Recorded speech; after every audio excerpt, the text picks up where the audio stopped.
Our next guest has one of the most interesting life trajectories of anyone in public life. He began as a ditch digger, then he became a carpenter, then a radio show host, then an actor, then a comedian. He now hosts one of the most popular podcasts in the country. But what's interesting about his life is that after gathering all of that experience and understanding the human condition deeply through living it, he told jokes. Because that's what comedy is. It's the truth on stage. His name is Adam Carolla. He hosts the Adam Carolla Show, and he has an amazing perspective on what's happening in the country. We're happy to have him on now. Adam, thanks so much for coming on. Thanks, Tucker. So we had you on the cable show last month, and you said something I thought that was so interesting that has stuck with me ever since, and I want to replay it for those who haven't seen it. You explained the role of comedy in a free society. Here's what you said. You know they've got to everybody when they've got to comedians. I mean, think about that. Yeah, exactly. You know, professors and cops and politicians, they cave. Now, the fact that comedians have caved meant they got to everyone. If comedians are scared, then everyone is scared because they were really our last hope. They're the last sort of truth tellers in society. And the fact that they're all scared of the woke mob suggests that every human being in America is now scared of the woke mob. My feeling is if as a comedian I can't speak my mind, or I'm scared of what people think I'm going to say, or I start governing or editing myself, then I shouldn't be a comedian anymore. I should go back to swinging a hammer. Man, that's been rattling around my head like a pachinko ball since you said it. Thank you. If the comedians are afraid, that means everyone is afraid. So a couple questions. One, most obviously, why aren't you afraid? You know, it's kind of interesting because I was thinking about this. I think about guys like you. I think about guys like Dennis Prager, Ben Shapiro, even guys like Evander Holyfield as it pertains to fighting Mike Tyson. And I realize it's their religion, their spirituality that feels bigger than whatever's going on in the ring or in the studio or on Twitter. I'm an atheist. So for me, it's kind of the same destination, but from a different perspective. You're born, you die. If you choose to be a comedian, you have to say what you want to say. Otherwise, you should turn in your papers. You really should be stripped of your rank of comedian. I don't look at myself as courageous or without fear. I just look at myself as this is a job you signed up for, and these are the rules of the job as I formerly knew them, and I will just adhere to them. So I look at myself as a captain of a ship who just goes, everyone else is running for lifeboats, but it is your job to stay in the wheelhouse because you agreed to this job. So you've just lashed yourself to the mast because that's what you do. It's just pure principle. I like to think of myself as in the buffet, eating the last of the chicken in the galley before it goes down. But yeah, I'm on the ship. The thing is, however, is they can take your ship away from you. I mean, you're a stand-up comedian in addition to everything else. My impression is that's one of your great loves. That is your art. It's like you do it because it's really meaningful to you. They could literally take that away from you. Well, you know, there's different degrees of difficulty in terms of canceling people, taking things away from people. So if you work for a big network and you're on prime time, you can easily have things taken away from you. If you're calling the Super Bowl, the World Series, and you have a misstep or a drunken tweet, that can be taken away from you. Then as it gets down to cable and Fox and things like that, it gets a little more difficult. As it pertains to stand-up, they can't really take it away from you. Your audience can take it away from you, but as long as you're going up on sale at a club or a theater around the country and people are buying tickets, they can't take it away from you. And part of my thinking in terms of diversifying my comedic portfolio is either having so many things they can't take all of them away, or having things that they cannot take away from you, such as I played a show last night. I went to Nashville. People bought tickets, I got paid. There's nothing that the wokest of the woke can do to take that away. So if you were to lose one of your gigs, you've given an indication, I want to play this, of how you would respond. So typically what happens is a performer, a public figure like you, you say something that's just like outside the bounds of what you're allowed to say according to the people who make the rules, and they like. By the way, the bounds of what you're allowed to say are like the drawstring on a pair of sweatpants that nobody's wearing. That just kind of keeps. You notice that the They bounds certainly do. They used to be for the portly guy, Yeah. and now the bounds are making their way toward a waif model's waist. You know what I mean? They just. It's really, if you think about the drawstring analogy of like, here's what you could say in 2007. Here's what you could say in 2012. Here's what you could say last week. Here's what you'll say tomorrow. You know what I mean? They're just, and by the way, it's so, it's quick and gradual. It is the drawstring, just cinching it up. One of the I think it's an amazing metaphor. One of the reasons that's happening is because the people who get canceled, as we say, a word I hate, but who get destroyed, kind of abet their own destruction. They dig their own graves. You had advice for them, and I think this is just worth replaying every single day. Here was your advice on what happens when they come for you. They're in the business of mowing you down and moving on to their next subject. You know what I mean? They're immediate gratification group. Let's remember, these were kids who got everything they wanted immediately. Right. So if you don't give them immediate gratification, they're off you in like 2 days. Yeah, no. This is not, a long slog that's going to take place over months and years. This is, you give me what I want right now, which is an apology, or you to get fired from your job, or whatever that is, you to be humiliated and you to be contrite. And if you don't give in almost immediately, they immediately move on to their next Well, then victim. you'd have to be a moron to give in immediately to unreasonable demands, wouldn't you? I think so, but you would think about all the politicians and all the newscasters and voices out there. You think about the ones that just sort of weathered the storm and just put their head down and said no apology. They immediately pack up and go find another victim or somebody to turn into a victim. And if it's clear that there's nothing here for you, if they wring you like a bar rag and no tears come out, they move on because they want a bucket of tears. Okay, so that was 2 years ago. It was almost exactly 2 years ago. And I thought when you said that, I thought, man, that is really the blueprint for what happens when they come for you.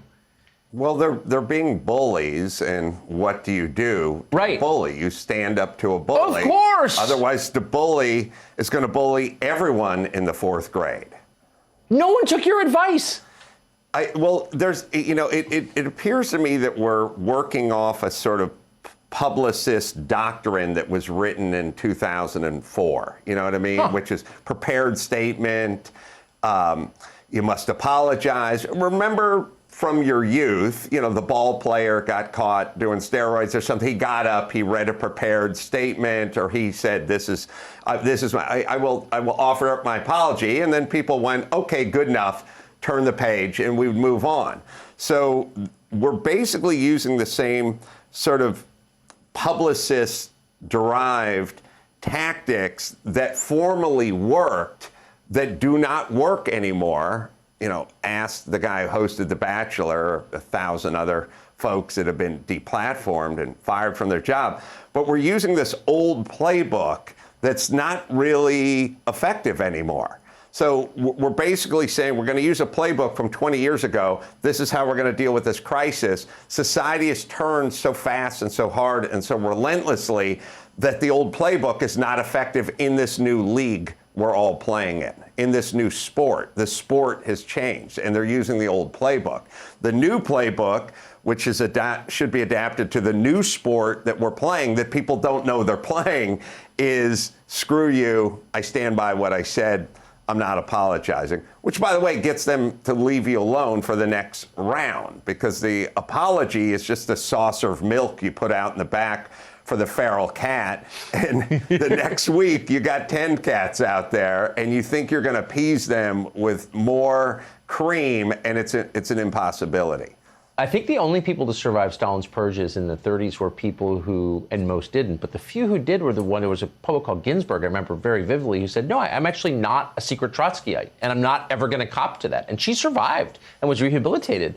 But I also wonder, and you sort of see it in tough guy movies, where secretly, when you genuflect to these people and you apologize, maybe they look at you as cowardly and pathetic, and now they look even further down their nose at you. You know, that's sort of that trope of the 80s boss who like says to the young guy in the mailroom, "You got moxie. No one will stand up to me. You remind me of a young me, and I like that about you." Like maybe that's the one we should take instead of, "Oh, Mr. Jenkins, have you lost weight?" Bullies crush the weak. And so the second you become weak in their eyes, they taste blood in their mouth and they eat you. Well, what is the definition of a bully? I mean, bullies, a gladiator is not a bully. A gladiator fights gladiator. Right. And a heavyweight boxing champion is never called a bully. He fights other heavyweights. Of course. By definition, to be a bully, you must pick on weaker people than you. And that's obviously where we're at right now. Do you ever, I never hear of, you say things on your podcast, you say things in your shows, I've seen them, you say things on this show that, you know, really are not allowed in most venues. I never hear of anyone going after you. Right, because I have my I do not negotiate with terrorists policy, and if you adopt that policy, then they stop abducting CNN camera crews. You know what I mean? Like Right. that's why we do it. I mean, we have these, I mean, internationally, you know, we don't negotiate with hostage takers. Right. These are essentially hostage takers. And so if your policy is we don't negotiate with hostage takers, it's going to be sad for a couple of families who got the hostages taken, but the number of hostages go down. And that actually has worked for you. That's why we never read that you're being kicked off of this or that platform. It works for anybody who makes that proclamation. There's probably people you can think of, some comedians, you know, not mainstream network TV people, but they're personalities out there that just do not apologize. And no one asks Snoop Dogg to apologize. He's Snoop Dogg. That's what he does, you know. Howard Stern's that way. I mean, there are some personalities who just, here's my policy, and you don't ask for it. Has this moment, so you've been in LA all your life, you've been in the entertainment business, most of your adult life, you know everybody, obviously have worked with most of them. Has this affected your friendships, this moment? It's not been good for it. I don't have many people that I regarded as close friends before the sort of woke avalanche that aren't still close friends. Good. I think what it does is it cuts off some of the fringe players, the people that you wouldn't consider a best friend or a close friend, but somebody that you would invite to a party. If you're if you're throwing a barbecue and you're inviting 8 people over, you wouldn't invite this person. Right. But if you're throwing a Christmas party and invite 50 people over, you would invite this person. I feel like it's affected that sort of strata, that sort of outer ring. I don't feel like the bullseye center ring people that I go back years with or have very good relationships with. I don't feel like it is offended in any significant way that group. It's sort of the outer group. So it hasn't destroyed your real friendships? No. Who do you admire as a creative person in your world? Who tells the truth? Who's unafraid? Who's incisive? Who's talented? I think I'm sitting across from one of them. Right, I'm not in your world. Oh, your head's blocking the mirror. Oh, there he is. There he is. So good. There he is. Yeah, so that's why I know you thought that was going another direction. I'm sorry. It was kind of worded in a weird way. I stepped right into it. I think, it's not something I've given a lot of consideration to, but I like guys like Bill Maher because I disagree with Bill Maher wholeheartedly on 72% of what he says, but it's what he says. I believe it's what he says, and when it's time to call out his side on something, he does it with glee. Good for him. And I think guys like that. I think guys like you. I think guys who go, let me look at the evidence and let me render a judgment. They are out there. And Bill Maher is probably one of those guys that has transcended apologies. They don't ask him to apologize because he just gives his opinion. Without naming names, there have got to be people who you know well, have worked with, who you've seen kind of destroy their creativity debase their art, debase themselves, where you look at them and you feel sad to see what they've become? Well, I think in the comedic realm, a lot of comedians have picked up this torch for human rights and the little guy and global warming and, you know, systemic racism and all this sort of big stuff. And as it would to anybody, if you were, you know, you're here to think about comedy, you're here to think about, you know, putting jokes together, and all of a sudden your head is filled with horrible thoughts. I mean, global warming, systemic racism, oppression, you know. Yeah. All these things are very negative thoughts.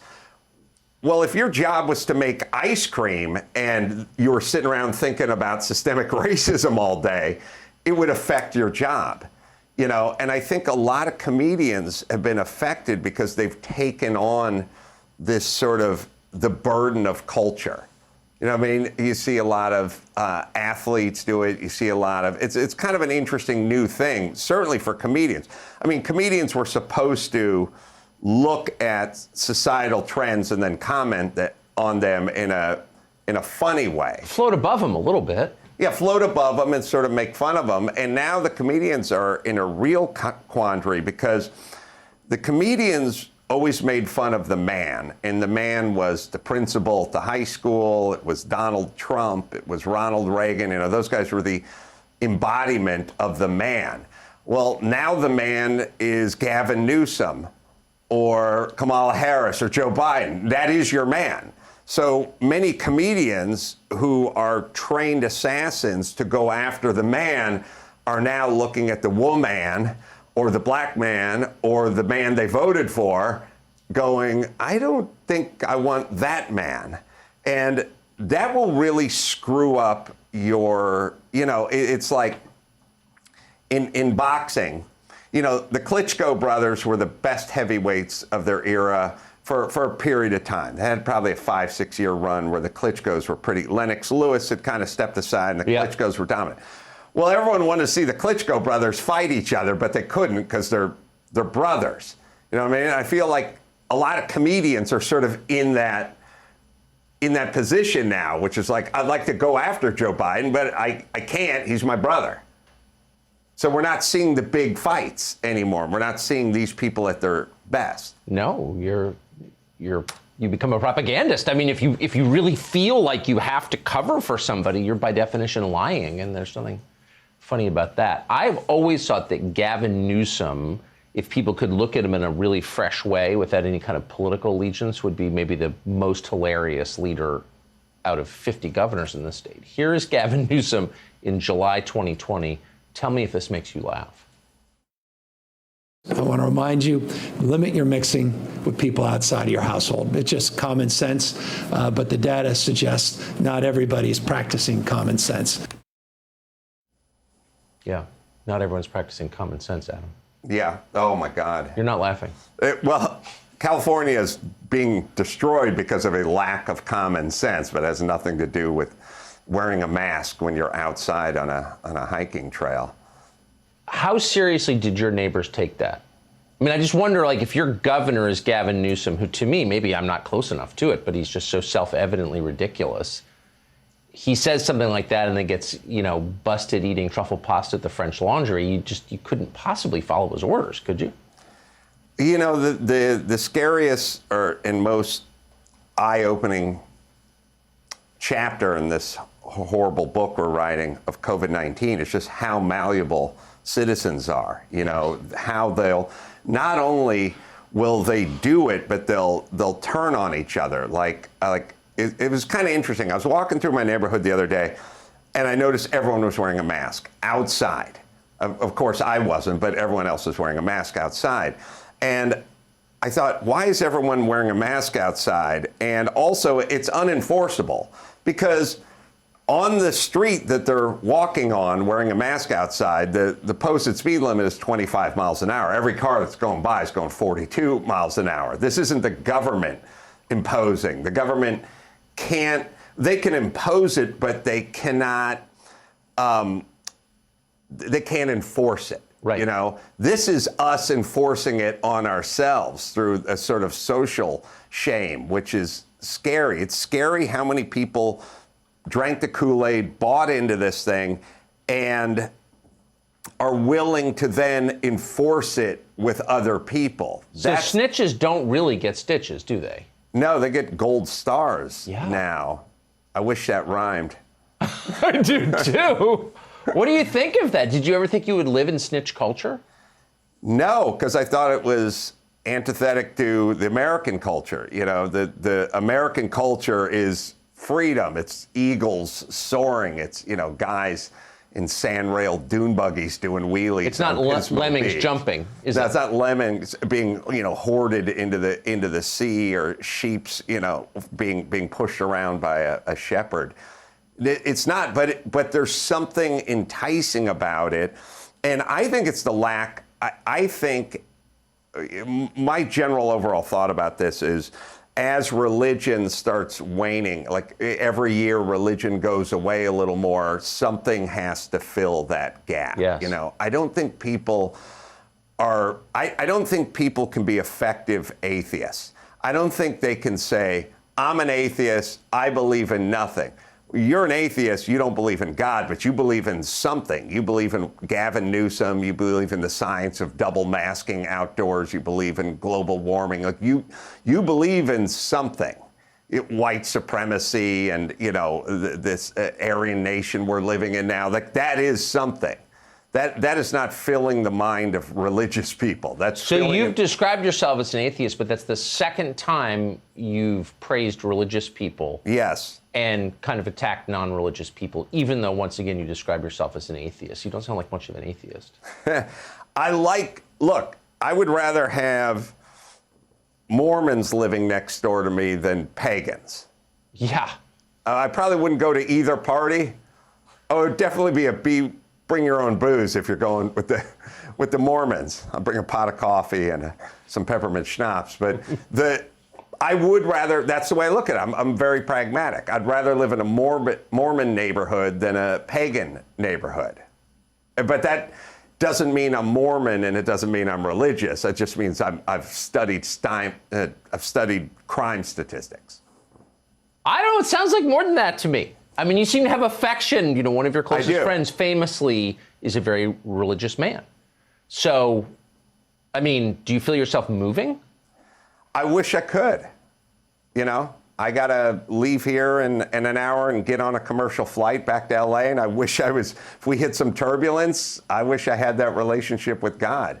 I don't, but my plan is I shall act as if, and then, you know, if I meet my maker, he'll probably go, yeah, go ahead. You seem kind of open-minded and decent. I'm open-minded and decent. Are you expecting to get grabbed one day? By religious conviction. No, I wish I could. It's always the atheists who do. The agnostics don't, because they're not really thinking about it, but the atheists are the ones who out of nowhere become super pious. You should prepare yourself for that. Well, everyone around me better prepare themselves, because if I come in thumping a Bible and, you know, flicking the holy water, that's going to be a surprise for many people I know. So every time I see you, I have to check in on my home state, because I think of you as the not just the embodiment of California, because you've been there your whole life, but also someone whose life has sort of traced the arc of California from the greatest state out of 50 to the poorer than Mississippi now. Yeah. And a state in decline. How do you assess the state now and your future in it? Well, I'm thinking about riding back on the handlebars of your bicycle back to your house, and we'll just do some fishing off your porch, and we'll discuss it over a beer. Good call. Everyone I know is making plans to leave Los Angeles and California. It's a done deal. I mean, it's going to happen. The question is when. I have kids. I used to say they were in school, but it's been a year. Now they're finally back in school. And as soon as they graduate from high school, or the prison department issues them a GED, we're leaving. So if everyone leaves, who stays? Poor people and people that are so rich that they don't care, because they're in an enclave and it doesn't matter what their taxes are. And so we're like Brazil at that point. California's like Brazil. You know, it's gonna. I mean, that's the direction it's going. It's separating. You know. And it's kind of an interesting thing that I kind of noticed in California, because I just kind of try to study trends, you know. And I've always said, and you've said to me, you know, where's this going? You know, not California, but society in general, but like especially California. And I said, half the people are going to safe spaces and the other half are going to the octagon. Like I've never seen more dudes with tattoos and beards now, right? Like when we were growing up, you'd have to be a longshoreman or a biker to have a beard and a tattoo. There's dudes who work at soft swirl yogurt shops that have beards and tattoos. Well, that's now. why they have beards and tattoos, because they work at soft swirl yogurt shop. That's right. So they have to dress like Eric Hoffer or whatever. Clear compensation. No, but here's something I've been noticing in California, and maybe nationally, but certainly California. As you drive around, half the people are driving Teslas. The other half are driving Jeeps with knobby tires and lift kits on them. Now, 5 years ago, almost no one was in a Tesla and almost no one was in a Jeep. Everyone was in the middle driving a Camry or an Accord. Now, people are picking a side. And the person that's driving the Tesla or the Prius is making a statement, but the person that just bought the Jeep and put the lift kit and the gun rack on it, she's making a statement as well. So I can see us sort of being divided just out on the highway. There's no reason to drive a Jeep in Southern California. You used to see them. Now it's Jeeps, it's pickup trucks, big Dodge Ram with lift kits and knobby tires. Like I've never seen more big badass pickup trucks parked next to Priuses and Teslas in my life. And I feel like it's a metaphor for the country. No one wants to be caught in the middle in a beige Camry. They want to either be in Tesla camp or Jeep camp. Do you think the people in the Jeeps and the pickups think they have a future in the state, or are they going to be in Idaho in a year? A lot of them I've noticed were pointed toward Idaho, and that's just another observation. Well, either that or they're going to Encino. It's hard to tell, but I think you're onto something. I'm going to check my GPS. So when you were born in California, it was a Republican state. Ronald Reagan was the governor when you were born, pretty sure. He was governor when I was born. And now it's the opposite of that. The state was really taken over for a lot of different reasons. Will that happen to other states? Like, why wouldn't people, if you can't live around people who disagree with you, and increasingly it's pretty hard, especially if you disagree with the woke stuff, they're just in your face, they don't like you, they don't want you to be there. Why wouldn't people who kind of liked America in, say, 1985, just all move to a state and make it like 1985? Well, I think, so I feel like hard left people are sort of self-destructive and things become self-fulfilling prophecies, right? So I really do think that they are essentially creating what they're talking about. You know what I mean? Yes. Like they go, we have a divided country. We need to, how many times did Biden talk about uniting the country? His first 4 months, is there anything that's resembled that? Anything never close seen to anything as divisive as that. Never more. Been anything never as more. Divisive as this. So nobody spoke more about uniting. Nobody has done more to divide. I don't think you could argue that point. I mean, you could go back historically and look at all the speeches and all the stumping and all the debates and all the records. The word unite must have come up 26,000 times while Biden was on the campaign trail from his basement, but theoretically on the trail.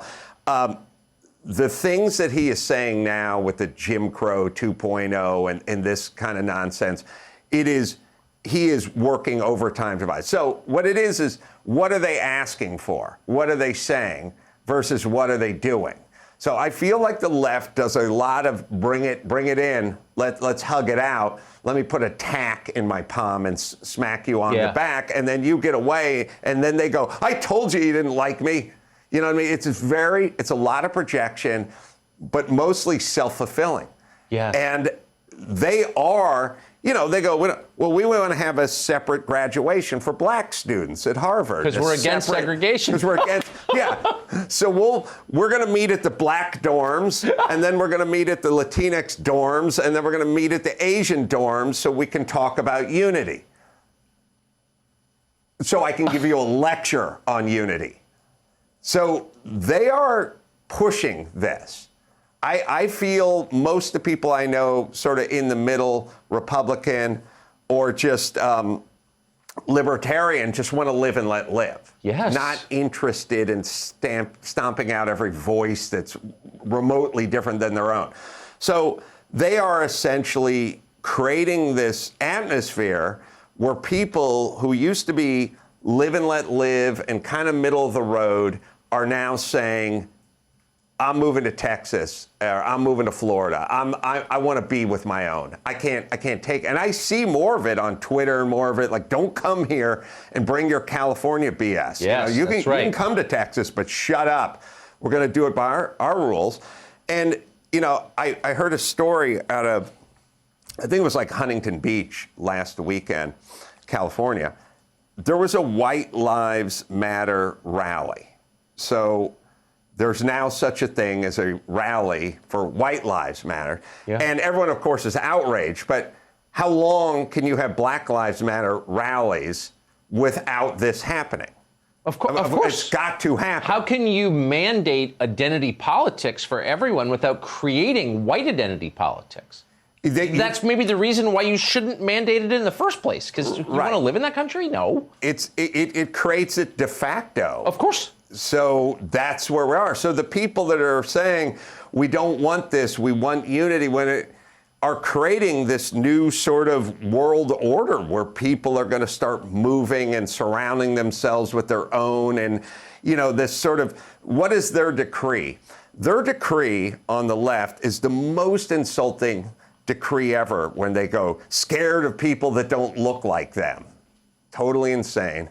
I'm mostly attracted to people that don't look like me. I don't want to be with someone who looks like me. But we're scared of people. Well, that's your assertion. It shall come to fruition. That is now what's happening. All the guys with the pickup trucks, we're now going to Idaho, and we're going to be around people that look like us. And if some guy drives in a Tesla, they're going to hear the pump of a shotgun.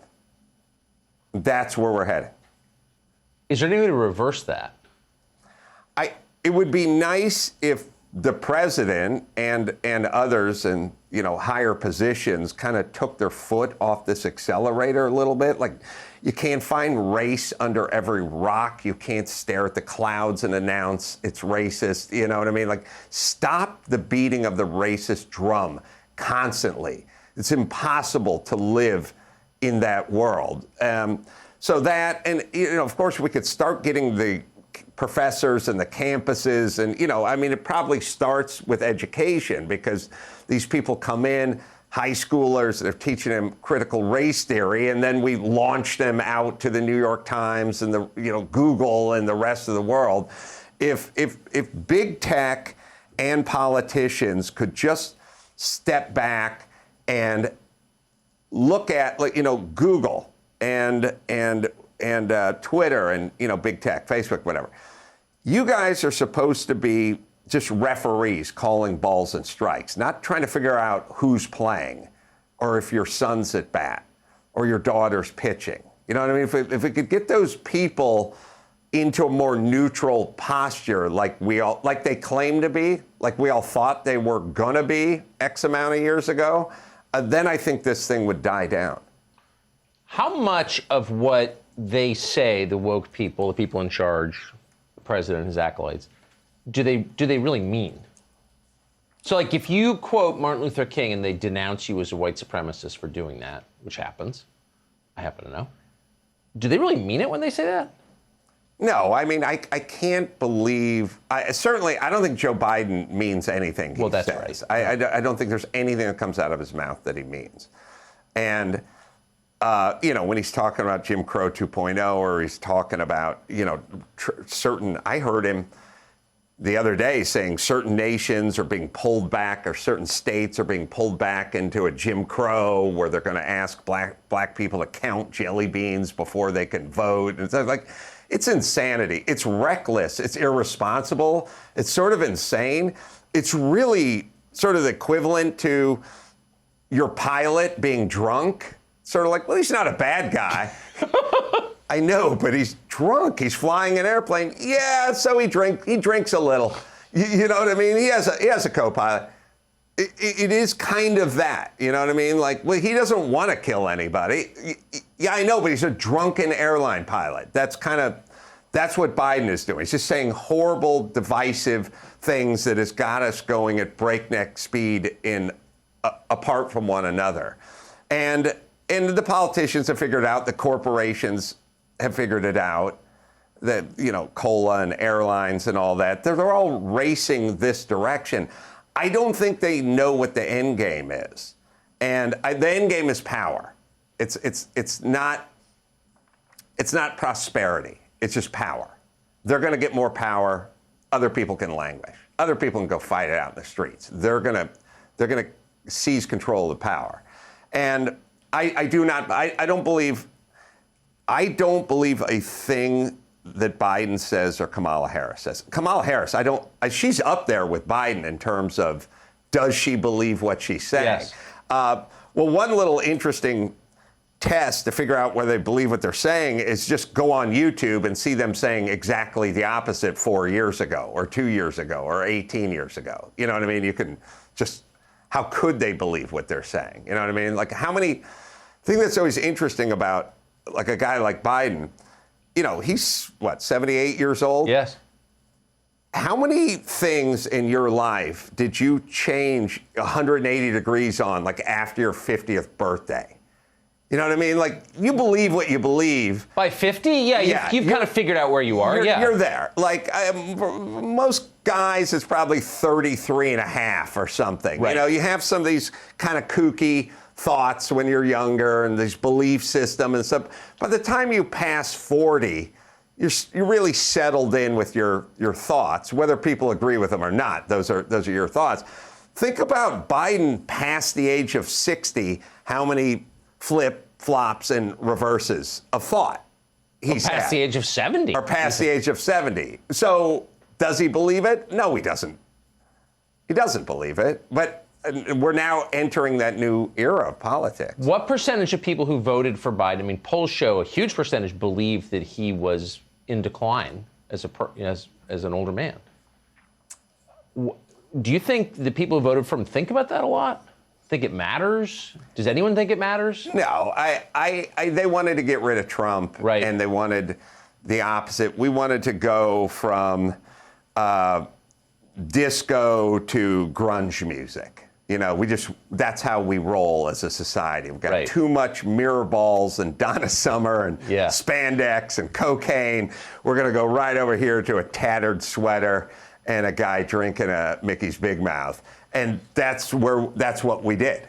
So but now the scary thing for the Democrats is is Ted Nugent going to be the next, Republican? But like, it's going to swing. It always swings. If you take a look at architecture, fashion, but you take a look at music. There was hair bands, glam rock, guys wearing mascara, couldn't tell if it was a man or a woman. Yeah. Went right into Kurt Cobain and Seattle and Soundgarden, and that's what it gave way to. And before that, it went from Crosby, Stills and Nash singing about 4 dead in Ohio to disco nights. Yes.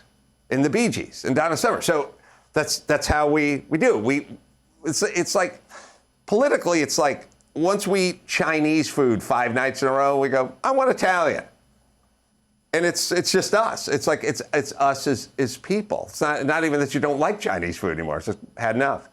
But what if there was a moment when the people who had inherited the system, which, as you just said, switches hands a lot, said, I kind of don't want to give it up. I like being here. We're just going to change this system and make it impossible for the pendulum to move ever again.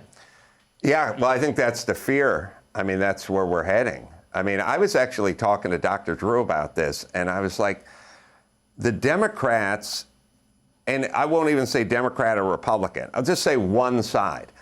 One side in the last election got everything they wanted. Yes. They won everything.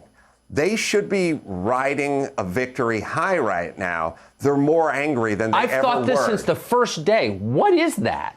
It's what I'll tell you what it is, because I experienced it with my daughter when she was 6.5. She made a list to Santa. It had 128 items on it. My wife dutifully checked every single box, got her every single thing she wanted, put it in the living room. Christmas Day came around. We came downstairs. She literally went insane. Like she'd open one box, not even open the box, just tear the wrap, look at it, throw it aside. It kind of reminded me of when sharks getting a feeding frenzy, they start biting each other. You know what I mean? Like it was like crazy. I sat there, I was just watching her be miserable over this bounty of everything all at once. Like literally, you could get someone to kill themselves if you just went, you can have everything you want all the time, every day. Smart. They would immediately start chewing on their own thigh, you know? So they got everything they wanted and they ratcheted up the misery. And they ratcheted up the anger. Part of it is that never take your foot off the accelerator. I always said when Obama got elected to a second term, the race talk ratcheted up. It's like they had to overcompensate. How are we going to live in a racist nation when we have a two-term black president? Well, step it up. Do your job. Ratchet it up. So you think it's a feature of human nature that when you get what you want, it tends to make you miserable. It's the journey that is fulfilling, not the achievement. Have you ever felt that way in your life? I do. When you got like a job you wanted, you got to a number in income you'd wanted, and you felt kind of hollow once you got there.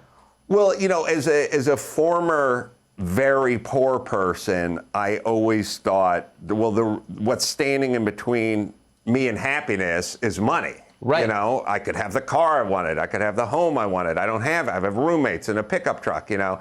And when I did make money, I did have to sort of contend with that. You're as happy as you ever were, or less happy, or the same. Like the money didn't.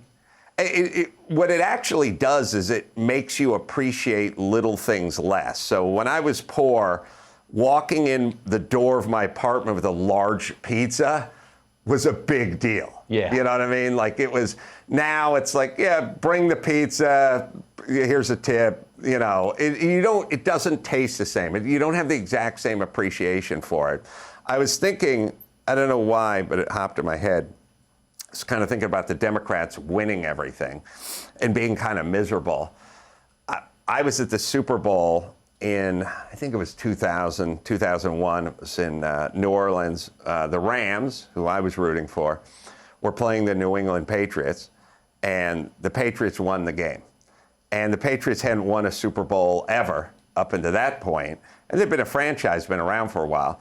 So I was expecting to go out that night in New Orleans and see all the Patriots fans celebrating. But what I saw was the Patriots fans finding Rams fans and making fun of them. And I thought, it's also an interesting kind of regional thing, you know, that those. Yeah, it's New England. It's New England. Arizona fans would have never done that. But I thought it was an interesting concept that some people celebrate by celebrating, the other ones celebrate by finding the vanquished and laying it on even thicker. That's why you burn the city, you sack the city. That's right. Yeah. That's right. The great Deacon Jones came up with that term. Did you know that? No, I didn't know that. He coined the word sack. Deacon Jones did, of the LA Rams. I had no idea. Yeah, and was sack the city. Yeah. Do you expect, last question, to continue doing what you're doing, to be able to do it indefinitely the next, 15, 20 years? And at what point do you expect more people will sort of join you in unapologetically telling the truth and laughing about it? I do expect to do what I do, because I've never had any indicators that I wouldn't.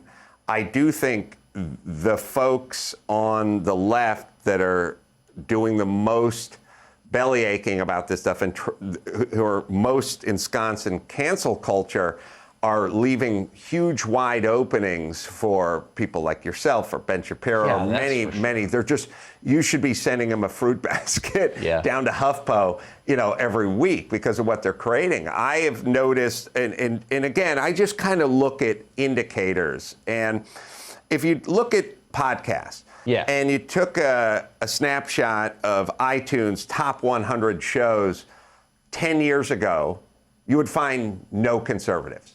And all the top 100. It's the New York Times, and it's Pod Save America, and it's everything was progressive, everything with a couple of some murder, crime ones, and a couple of Deepak Chopras, on there. But there was no conservatives on that list. If you took a look 5 years ago, you would see a couple of names, of Ben Shapiro and guys like that starting to pop up.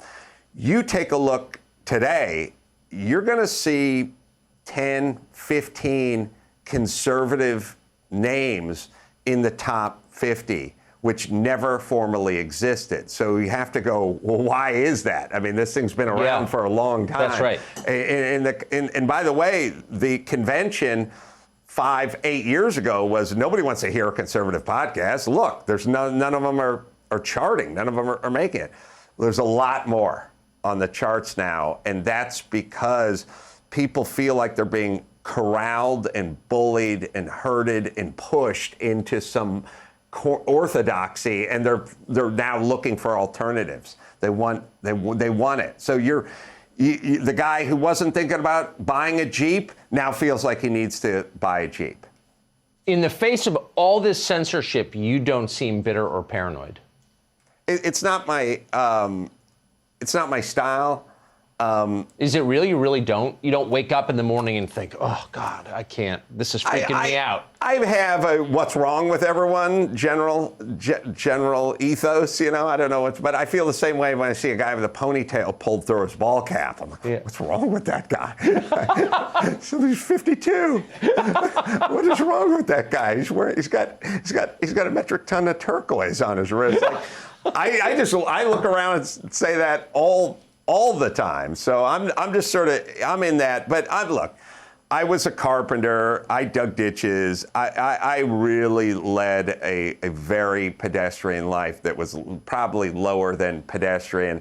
I understand what it's like to go to work. I understand what it's like to not have air conditioning. I understand what it's like to drive a broken down pickup truck.